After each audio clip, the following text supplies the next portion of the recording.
Polavaram project కంప్లీషన్కి కొత్త date వచ్చింది. ఆ అప్డేట్ ఏంటో ఇప్పుడు చూద్దాం. ఇప్పటికీ పోలవరం ప్రాజెక్ట్ 80% కంప్లీట్ అయింది. 1000 crores బిల్డ్ చేసిన కొత్త డయాఫ్రమ్ వాల్ కూడా ఏప్రిల్ 2, 2026కి కంప్లీట్ అయింది.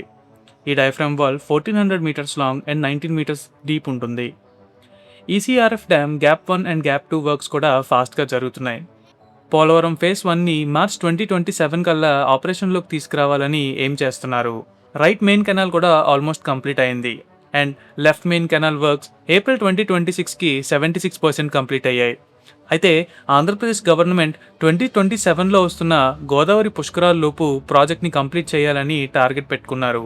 కంప్లీట్ అయ్యాక 119 టీఎంసీ వాటర్ స్టోరేజ్తో 960 మెగావాట్ హైడ్రో పవర్తో ఆంధ్రప్రదేశ్లో ఉన్న అన్ని డిస్ట్రిక్ట్స్కి ప్రాజెక్ట్ హెల్ప్ అవుతుంది.